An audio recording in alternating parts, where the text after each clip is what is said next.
Round 10, Nepo with white pieces, Nepomniachtchi and Alekseenko with the black pieces. And here we have another Catalan, another very nice opening choice. We have c4, knight f6, g3. You see he is going for the Catalan, and it's another move order. He is going in the Catalan through the English in order to avoid some lines. So we have e6 here, bishop to g2, d5, knight to f3, d takes e4. This is the open Catalan, and now we have this check immediately. He can capture the pawn right now immediately, and he can castling and capture that pawn on c4 a little later. It's extremely difficult or almost impossible for black to capture that pawn, and if he manages to do it, white have fantastic compensation.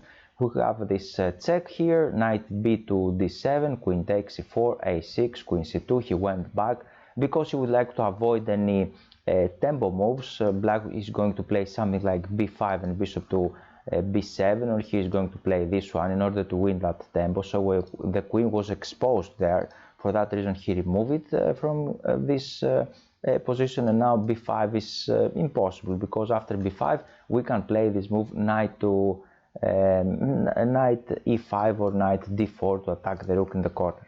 So we have here c5, he played c5, knight to c3, bishop e7, short castling. You can see both players develop their pieces, and now we have this very important move, d4. It's very important to strike in the center. Already I created a training program for 1200 elo points players, approximately like that, and I described this situation, how to attack the center. It's extremely important. You should do something in the center, try to control the center. So we have now c takes d4, knight takes d4, queen c7. Everything looks normal, and this position, it looks equal, right? Because you can see we just exchanged the central pawns, and where is the black's problem? But black didn't manage to develop this light square bishop, and white can continue his development very naturally. He can put the bishop on f4, for example. The rook belongs in the center of the board, so white have this small pressure again. It's a little annoying for black to control it. We have rook to d1, rook d8, normal move, bishop to e3, okay, another normal move, knight b6, rook ac1, and you can see everything is just fine for white, but black needs little more time to develop his pieces, and more specifically this one. And this bishop here on g2 is a very nice piece, because it's pressing the queen side.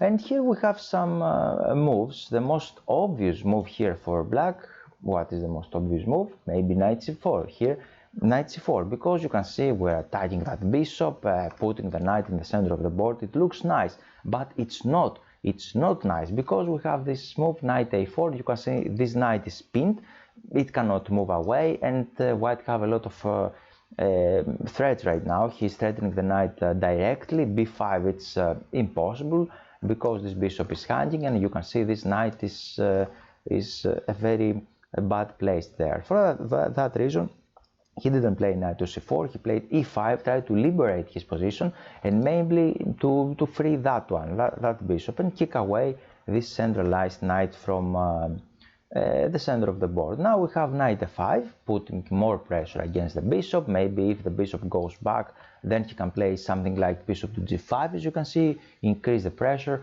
Now we have bishop takes, queen takes, knight c4 finally, right now, because now he is threatening to double the pawn. So we have bishop to g5, and here it's another question. Nepo with white pieces, very strong player. He didn't protect that pawn on b2, and he played bishop g5. And here is a question for you: what you are going to do if black captures on b2? Maybe it's not so difficult, because capturing on b2 open up the c line, but we should do it right now. Knight d5, attacking the queen with the rook, threatening this bishop, threatening the knight, and black has a lot of troubles here. Open up that bishop, this light square bishop, and finally the position explodes, you see, and white released all of his energy from good positions that he had earlier. And for that reason, Alekseenko with the black pieces captures here on d1, and of course now Nepo protects the pawn. He captures with the knight is protecting that pawn like that, directly, and indirectly this knight is pinned, so thanks to the rook, so the knight cannot move away. Not only that, he didn't play just defensive moves, he is threatening now to play b3 and win that knight. So we have rook here, creating some tactics maybe, try to create some tactics against b3, I guess. But now it's white's turn. What you are going to do here with white, it's a very important moment, and you can pause the video and try to think what you are going to do. You have a lot of options, and having a lot of options means you have a very nice position.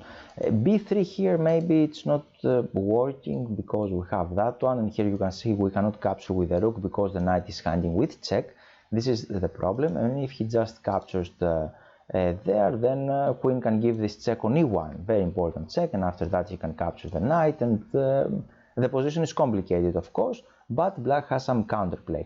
For that reason, he didn't play b3, but he played a stronger move. He found now the idea to attack the enemy king side. For that reason, he captures the key defender, bishop takes f6, bishop takes, and now knight, bishop e4. And you can see he's threatening this move, this pawn on h7.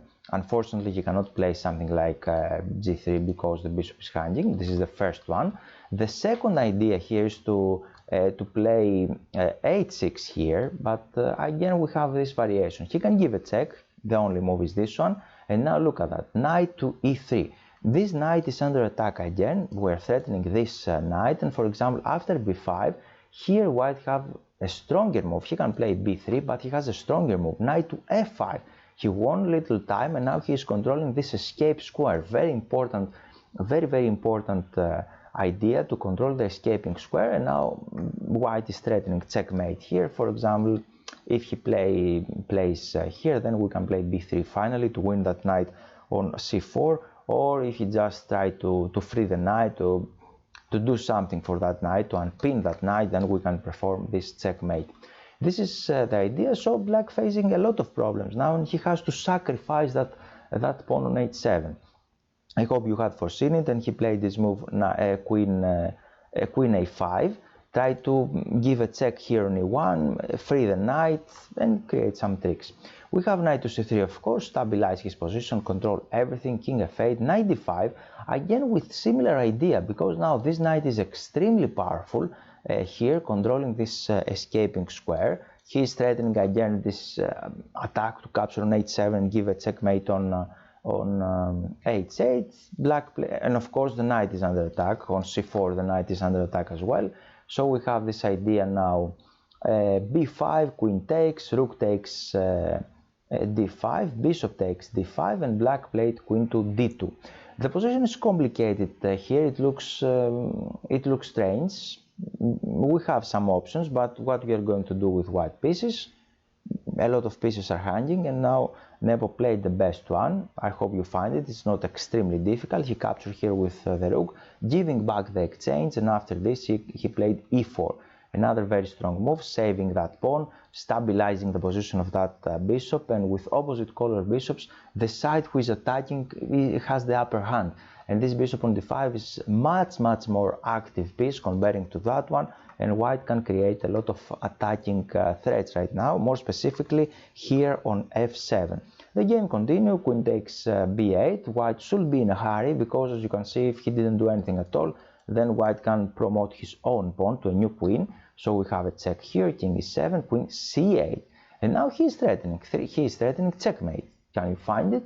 For example, it's black's turn. For example, if just black capture another pawn, what you're going to do with white pieces, and white can give this check, king e8, another check here, and now we have queen to c8, again here, another check, and you can see step by step white is squeezing black, pushing in the edge, and now after this we have a checkmate with a queen. This is an illustrative variation, I guess, and for that reason he played queen to b6, realizing the threats, giving up this pawn. This pawn wasn't important because the king is under attack. As you can see, why white is so strong, because these two pieces are coordinated perfectly, and it can create some troubles, right? This is the reason. He captured here with a queen. This pawn is under attack. He played queen to b5, tried to exchange pieces, and again this check, queen d7, and the final check of that game is queen to c5. This is a very strong check, and let's see why. Here black has some options. For example, if he plays bishop to e8, very simple one, what you're going to do, a total pin, the bishop is pinning the queen and he can win here. And if he plays this move queen to d6, try to protect everything, you can see the problem here. Queen a7, this is the problem because not only the king is under attack, the pawn on h7 is under attack, and for example after that he can capture the other pawn on a6. And now the next problem is that white has an outside passed pawn, and he can start pushing this pawn forward to the enemy edge of the board, to the 8th rank. So white won this very nice game. I really like it. It's one of my favorite openings, Catalan, and I hope you understand everything here. If yes, you're very welcome to click the thumbs up button. Please remember that in my mail list on my website you can create an account for free there, and I have some free lessons. You can see more free lessons there, important lessons for you to improve at chess. So thank you very much and see you soon.